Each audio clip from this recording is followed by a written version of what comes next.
پوری دنیا کی غیر مسلم طاقتیں مسلمانوں میں اور خاص کر پاکستان میں بالکل تاک لگا کے بیٹھی ہیں، جسے کہتے ہیں نا کہ پنجابی میں ایک لفظ کہتے ہیں اکھاں پھاڑ پھاڑ کے۔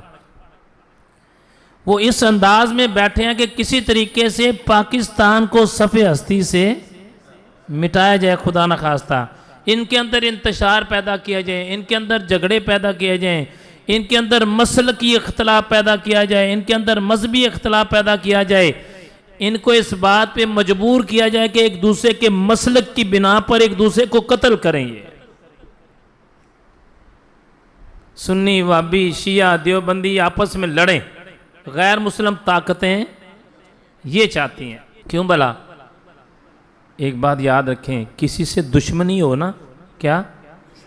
پھر بولیں، دشمنی ہو نا تو اس کے بچوں سے بھی دشمنی ہوتی ہے۔ حالانکہ بچے تو معصوم ہوتے ہیں نا، لیکن دشمن کو پتہ ہوتا ہے یہ بڑے ہو کہ میرے سینے سے گولیاں گزار دیں گے، اس لیے وہ بچوں سے بھی دشمنی کرتا ہے۔ جو غیر مسلم طاقتیں ہیں نا، ہماری نئی نسل سے دشمنی کر رہے ہیں، ان کو بذریعہ انٹرنیٹ ان کے ایمان کو خراب کر رہے ہیں کہ کسی طریقے سے ایمان سے فارغ ہو جائیں تاکہ ہمیں فتح کرنا آسان ہو جائے۔